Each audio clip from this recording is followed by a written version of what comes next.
말씀 봉독해 드립니다.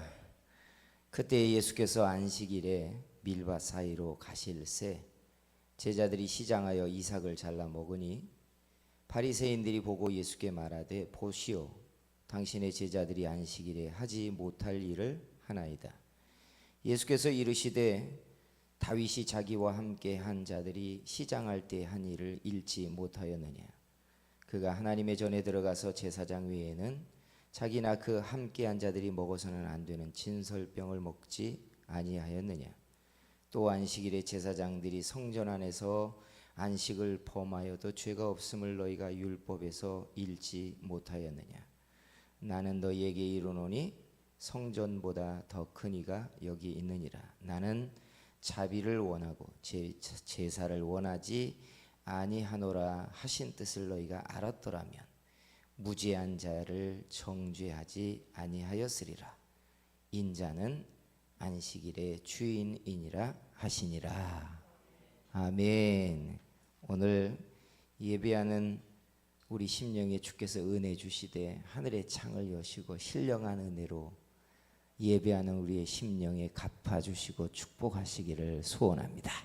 아멘. 옆에 있는 분에게 손들어서 예배에 은혜 주시기를 축복한다고 해주세요. 아멘. 할렐루야. 아멘. 여러분, 기독교인들에게 가장 중요한 게 뭘까라고 질문을 던지면 말씀을 지키는 거, 기독교인답게 사는 거, 그리고 믿음을 갖는 거, 뭐 등등 여러 가지 있겠지만 그 중에서 가장 본질적인 것은 바로 예배하는 사람입니다. 기독교인들에게 가장 중요한 신앙의 밑바닥은 예배자예요. 예배자. 여러분의 예배는 어떠십니까? 즐겁고 기쁨이 있고 막 은혜를 받았을 때의 시절처럼 주일이 기다려지고 예배를 드리면서 말씀이 여러분 속에 요동치고 기도하고 싶은 시간을 만들어서 무릎을 꿇고 골방으로 들어가고 여러분의 예배는 이렇게 충만하게 살아 있습니까? 예배는 예배의 맛이 있어요. 그죠? 기독교인들에게 예배의 맛이 사라지기 시작하면 그 다음에 의무만 남아요. 그죠? 예배 갔느냐?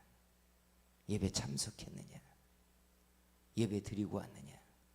의무만 남아요. 신앙생활을 의무로 하기 시작하면 참 힘겨워지기 시작합니다. 눈치를 봐야 되고 목사님의 전화가 올까 봐 마음에 불편함이 생기기 시작합니다. 참 예배는 우리의 신앙의 척도 기준점 같아요.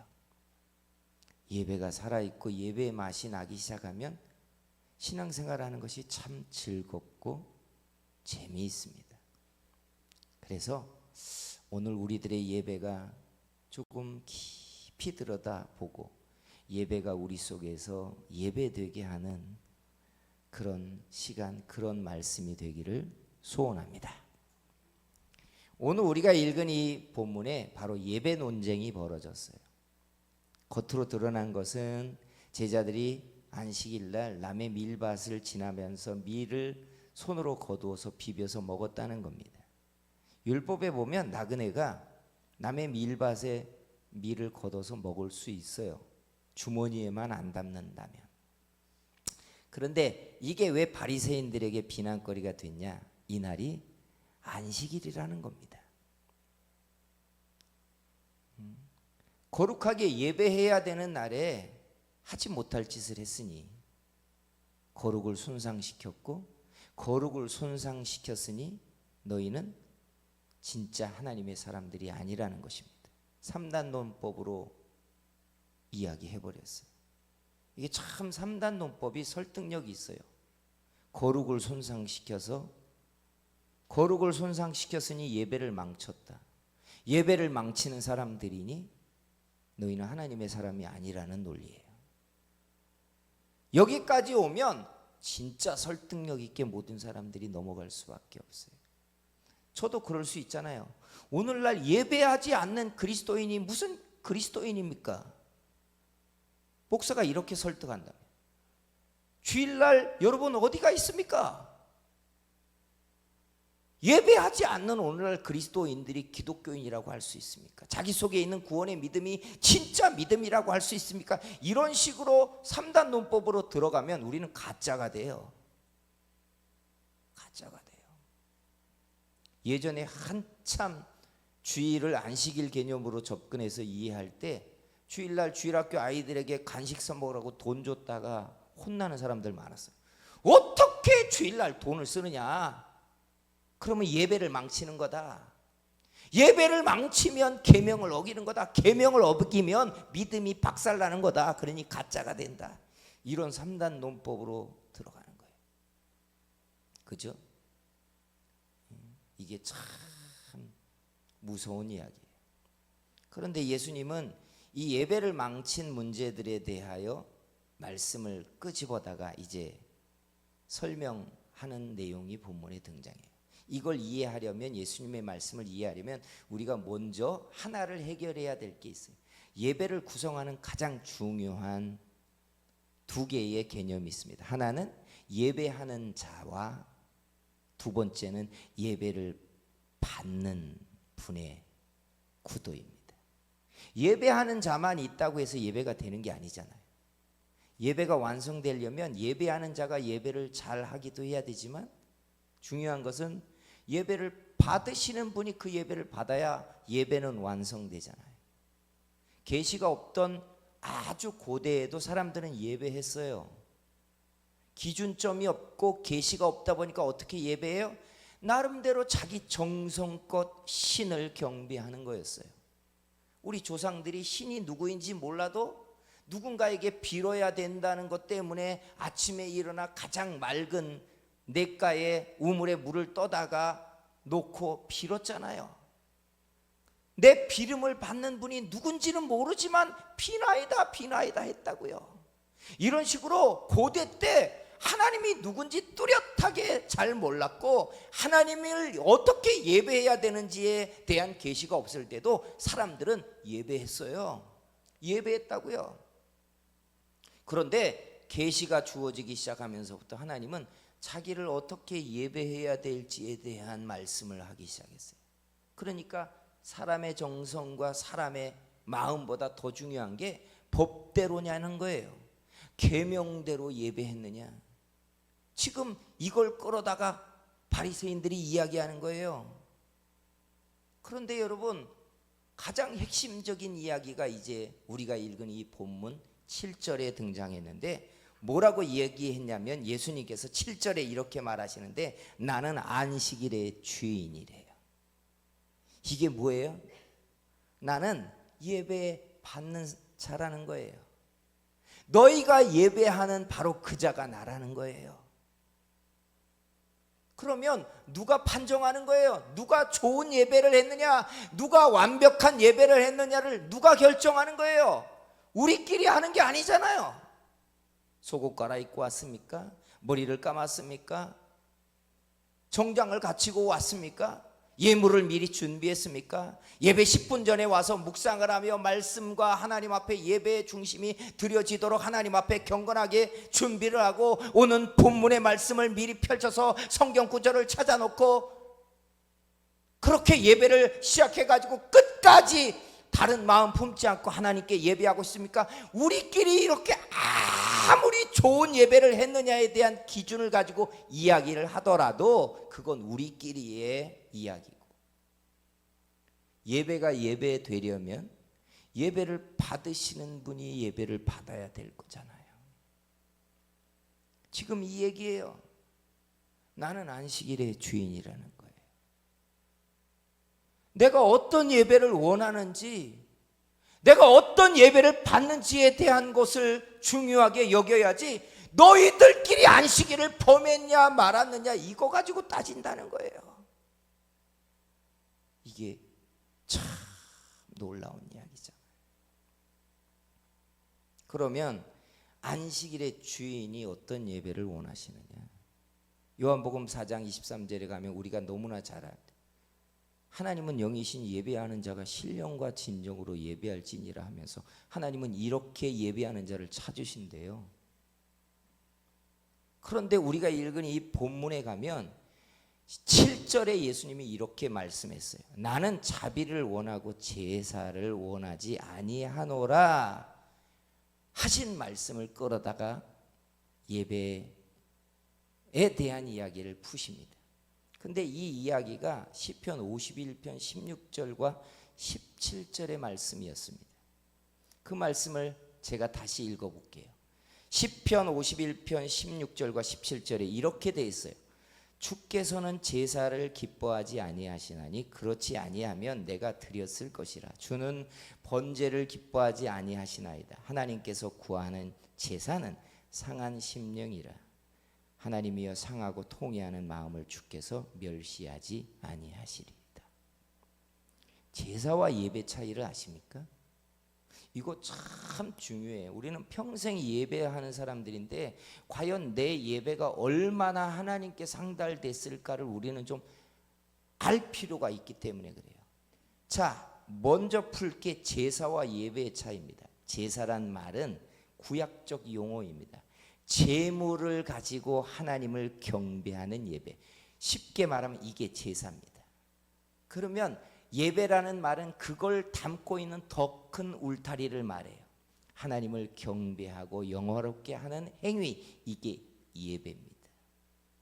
그러니까 이런 예배의 뿌리에는, 예배든 제사든 이런 뿌리에는 뭐가 있냐면 창조주에 대한 경외감이 밑바닥에 깔려 있어야 하는 겁니다. 경외감을 가지고 나오라는 거예요. 근데 구약적 표현대로 볼까요? 경외감을 가지고 제물을 들고 하나님께 나와 예배를 하는데 사람들이 예물을 어떻게 드려요? 대부분의 소제, 작은 제사가 아니라면 양이나 소나 염소나 심지어 작은 비둘기라도 피 흘리는 제사를 하는 겁니다. 잘 보세요. 피 흘리는 제사를 하는데 제사장은 그 콩팥과 내장의 기름을 떼서 그 기름을 제단 위에서 불살라 드리는 겁니다. 그 기름이 불살라지는 동안에 잘 보세요. 나의 제물을 드린 예배자는 하나님께 엎드려 있는 겁니다. 하나님, 내 죄를 위하여 대신 피 흘린 제물을 받아주세요. 내가 화목을 원하고 응답을 바라서 하나님께 화목제물을 드리고 속건제물을 드리는 예물을 받아주세요라고 내 제물이 불타 살라 하나님께 올려지는 동안에 나는 그 앞에 엎드려 있는 겁니다. 이게 뭐냐면 내가 하나님께 살라지고 쪼개어져 피 흘려 드려져야 되는데 나를 대신해서 다른 제물을 바치는 겁니다.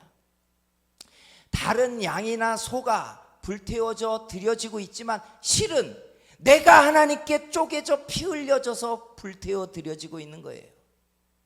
저 양이 하나님께 드려지는 게 아니라 내가 드려지고 있는 겁니다. 엎드려 있는 동안에 나의 죄를 속량하시고 나를 받아주시고 나를 축복해 주소서라고 엎드려 있는 겁니다. 이게 제사예요.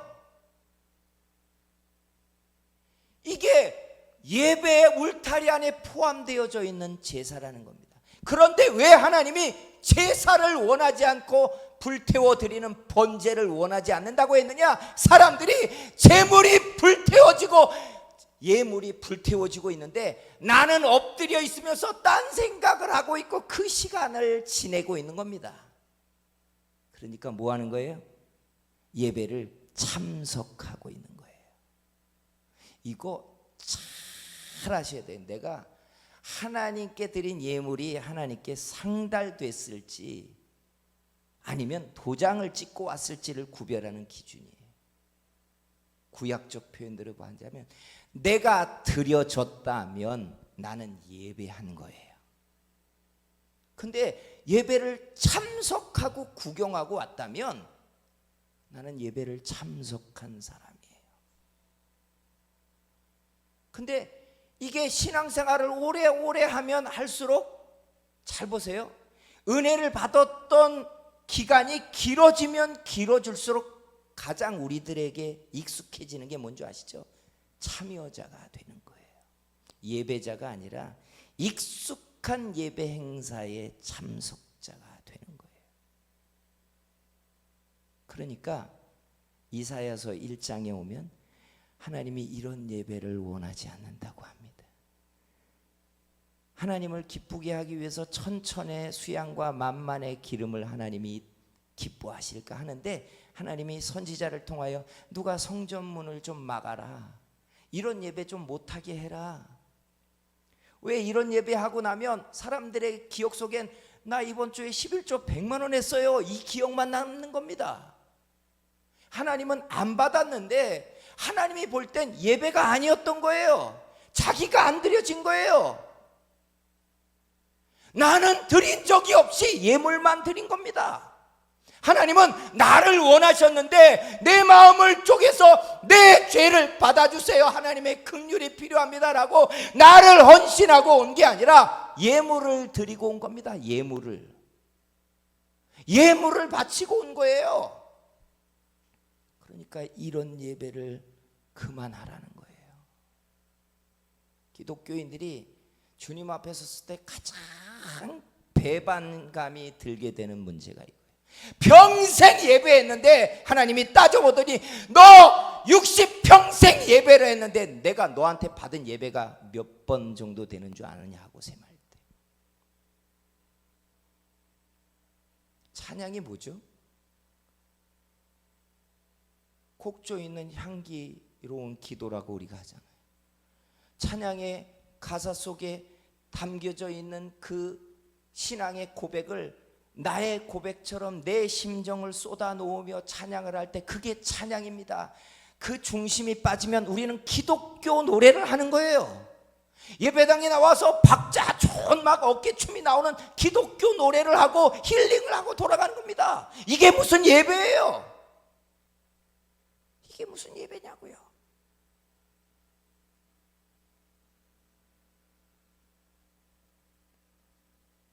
예배당에 나와서 예배는 참석했는데 정작 하나님은 받은 게 없다고 하는 거예요. 너 날 예배했느냐 하는 거예요. 가장 충격적인 이야기가 마태복음 24장에 가면 천국에 대한 비유를 하시면서 왼편에 선 사람들과 오른편에 선 사람들을 주께서 판단하실 때 왼편에 선 사람들에게 이렇게 얘기합니다. 너희가 내가 목말랐을 때 물을 주지 않았고 옥에 갇혔을 때 와보지 않았고 병들었을 때 나를 돌아보지 아니하였느니라. 그들이 말해요. 언제 우리가 주님이 목말랐을 때 물을 안 줬고 주님이 옥에 갇혔을 때 돌아보지 않았습니까? 그때 주님이 그렇게 얘기해. 네 옆에 있는 이 작은 소자에게 하지 아니한 것이고 내게 하지 아니한 것. 이 말씀을 문자적으로 이해를 해가지고 많은 사람들이 주변의 약자들과 병자들과 뭐 옥에 이런데 돌아다니면서 일을 하는 일들이 주님의 말씀을 지키는 거라고 문자적으로 접근합니다. 아니에요. 조금 더 한 걸음 더 들어가 봐야 되는 거예요. 그 이야기 정도가 아닌 거예요. 바로 오늘 이 본문하고 똑같은 이야기예요. 몸만 하나님께 드리고 있는 거예요. 참석자만 하고 있는 거예요. 너 언제 나에게 너의 마음을 다 쪼개서 주님 앞에 드린 적이 있느냐? 몸만 보였잖아. 의무적으로 11조 했고 의무적으로 나와 예배당 찍고 갔고. 너 진짜 나를 예배해 본 적 있느냐?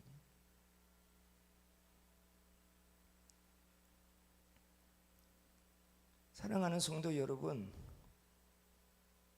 최소한 구약시대 때는요, 나의 죄 때문에 피 흘리는 제물을 드리면서 엎드려라도 있었어요. 그렇죠? 엎드려라도 있었어요. 근데 지금은 그것도 없어요. 예수님이 대신 피 흘렸기 때문에 우리는 주님의 이름을 붙잡고 있는 거예요. 주님 대신 흘리신 피를 힘입어 주 앞에 내가 속죄를 얻나이다 이러고 있다고요. 그럼 우리가 드리는 예배는 그런 거 다 제끼고 그냥 눌러랄라 춤추고 감사만 하고 있나요? 아니에요. 성전에 두 사람이 나와서 예배를 하는데 누구의 예배를 받는가를 주님이 또 얘기한 적이 있습니다. 예배당 가장 앞자리에는 바리새인이 나와 예배를 하고 있고 예배당 저 맨 뒷자리에는 세리가 와서 예배를 합니다. 문턱을 넘지도 못하고 세리는 누가 봐도 내가 부끄러운 직업을 가지고 있고 사람들이 도덕적으로 나를 비난하기 때문에 자기도 죄인인 걸 압니다. 그러니까 뒤에 엎드려서 이렇게 기도해요. 주님, 나는 죄인입니다. 내 죄를 용서해 주세요. 자기의 죄를 토설하면서 엎드려 있어요. 긍휼을 구한다고, 주님의 은혜를 구한다고 엎드려 있는 거예요. 근데 예배당 가장 앞자리에 있는 바리새인은 손을 들고 이렇게 기도합니다. 주님, 나를 이렇게 오늘날 귀한 자리에 세워주소서. 날마다 예배당에 가까이 나오고 기도하게 하고 죄 덜 짓게 하는 하나님 인생을 살게 해주신 것 감사합니다. 누구 예배를 받겠냐요? 사람들이 보면 누가 예배자입니까? 바리새인이 예배자예요. 예배당에 일찍 나와서 손을 들고 거룩한 기도를 하고 있는 바리새인이 예배자인 건 사람이 보기에요. 하나님은 그렇게 모양을 만드는 예배가 아니라 정말 예배를 받으시는 분 입장에서 사람의 마음이 토성하고 통에 자복하고 찢어진 가슴으로 전능자의 긍휼과 자비를 구하는 엎드림이 예배라고 하고 있는 거예요. 사랑하는 성도 여러분, 우리 속지 말아야 돼요. 진짜 예배가 우리 속에서 일어나야 돼요. 진짜 예배. 오늘날 한국교회가 코로나를 겪어보니까 세상에 다른 것이 예배보다 더 중하다는 걸 사람들이 너무 많이 봐버렸어요. 그죠? 너무 많이 봐버렸어요. 교인들이 한 절반은 다 쓰러지는 것 같아요. 예배보다 더 중요한 게 많은 거예요. 예배보다. 우리요, 진짜 예배를 하지 못하면 일어나지 않는 게 있습니다. 우리끼리 모양을 찍고 11조하고 주의를 지키면 그렇게 한 10년, 그렇게 한 5년, 그렇게 한 15년 신앙생활하면 교회 안에서 분명히요, 임직을 할 때 장로가 되고 안수집사가 되고 권사 다 됩니다. 맞습니다. 그런데 그거는 우리 사람이 하는 교회라고 하는 룰을 가지고 있는 집단이 만들어가는 일이에요. 근데 예배를 받으시는 하나님의 입장에서 우리의 예배를 받고 있느냐 안 받고 있느냐를 결정하는 우리 눈에 드러나는 결정적인 문제가 하나 있어요.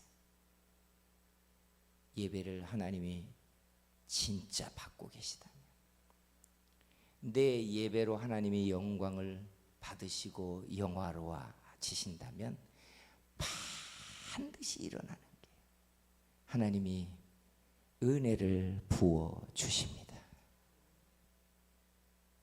그래서 은혜가 안 일어나거든 다른 걸 셈할 게 없어요. 예배를 뿌리부터 다시 시작해야 돼요. 11조를 안 해서 그러나, 주의를 빼먹어서 그러나, 내가 문제를 해결하지 않아서 그러나, 다른 걸 셈할 게 아니라 가장 기본적인 게 예배를 뿌리부터 다시 들여다봐야 돼요. 나는 정말로 경외심을 가지고 주님 앞에 가고 있는가? 경외심을 가지고. 사랑하는 성도 여러분, 진짜 예배는 은혜를 주께서 부으시게 되어 있습니다. 왠 줄 아세요? 왜 하나님이 진짜 예배를 받으면 은혜를 그에게 부으실까요? 요한복음 4장 23절에 보면 그런 예배자를 하나님이 찾으신대요. 왜요? 진짜 영광을 받으시니까. 그래서 기뻐하셔서 그에게 은혜를 부으시는 겁니다. 부으시는 거예요. 다른 어떤 논리도 없어요. 그래서 진짜 경배를 해봐야 돼요. 진짜 하나님을 경외하면서 영화롭게 하기 위해서 예배를 나와봐야 돼요. 그러면 예배의 공기가 달라지고 예배의 말씀이 역사하기 시작하고 내 심령을 주께서 감동하고 내게 찾아오셔서 은총의 날개를 펼치고 역사하기 시작합니다. 믿으십니까? 요즘 아이들은 게임을 많이 해요. 프로그램도 이런저런 프로그램도 보면 번들 프로그램이라고 해가지고 돈 안 주고 맛보기로 볼 수 있는 프로그램들이 많잖아요. 아, 이것만으로도 괜찮아. 그러다가 돈을 딱 지불하고 아이디를 받아가지고 딱 접속을 하는 순간에 굉장히 다른 것들이 보이기 시작하고 프로그램의 제맛이 나타나기 시작해요. 예배가 이런 거예요. 내 예배가 하나님과 연결되기 전에는 나는 예배의 참석자입니다. 반주자의 목소리가 보이고요. 아니, 반주자의 반주 코드가 보이고요. 찬양 인도하고 있는 사람의 얼굴에 흐르는 땀방울이 보입니다. 강대상 모양이 보이고 고개를 들어 등이 어떤 게 켜졌고 나가는 게 보이기 시작해요. 여러분, 예배 참석은 예배가 아니에요. 난 예배하지 않은 거예요. 우리 진짜 예배자가 돼야 돼요. 그래야 응답도 일어나고 은혜도 일어납니다. 하나님이 내가 너의 하나님이라고 말씀하시고 나를 돕는 게 뭔지 경험하기 시작해요. 경험하기 시작해요. 하나님은 살아계시다고 하는데 내 기도를 들으신다고 말하면서 어떻게 내 인생이 힘들고 어려울 때마다 하나님은 멀리 서 계시는 것처럼 나와 아무 상관도 없고, 그것도 하나님께 무언가를 얻어내려면 막 작정 기도를 해야 되고 부르짖고 애를 써야 찔끔 나에게 연결되었고 하나님이 내 아버지라는 걸 나타내고 있다면 나는 예배가 연결되어 있지 않다는 뜻이에요. 예배를 하고 있지 않다는 뜻이에요. 하나님은 진짜 예배하는 자를 찾으십니다. 진짜 예배자를 찾고 계세요. 나를 진짜 경외하는 자의 예배를 원하세요. 사랑하는 성도 여러분, 예배의 중심을 바꿔보시기를 축원합니다. 바꿔보세요. 토요일마다 여러분은 모르시겠지만 예배를 준비한 스태프들이 모여서 주일 예배를 위해서 기도를 해요. 근데 목사가 내는 첫 번째 기도 제목이 뭔 줄 아세요? 하나님, 먼저 우리 속에 주님을 사랑하고 예배가 즐겁고 예배에 대한 기쁨이 일어나지게 해주세요. 이 일이 되지 않게 해달라고, 의무가 되지 않게 해달라고 먼저 우리 속에 주님을 사랑하는 마음과 기뻐하는 마음이 일어나서 그렇게 먼저 우리가 예배자가 되게 해달라고 먼저 기도를 시작해요. 여러분, 우리 진짜 예배를 하면 하나님이 역사하십니다. 역사하는 거예요. 우리가 멀찍이 서서 예배를 찍고 가고 참여하고 가니까 하나님도 크게 상관하고 있지 않는 거예요. 네가 필요하면 다가오겠지. 병들면 간절해지겠지. 문제 생기면 네가 기도하겠지. 나도 그때까지 기다릴 거야. 그러는 거예요. 우리 하나님을 기쁘게 하는 예배자 되기를 소원합니다. 그러면 내게 나오는 기도를 듣고 싶으시고 내 예배를 받고자 기다리시고 내 예배에 손을 펼쳐 나를 도우시고 은혜 주시는 아버지의 은총을 경험하기 시작합니다. 우리 성도교회에 좋은 예배자가 가득한 그런 교회가 되기를 소원합니다. 기도하겠습니다.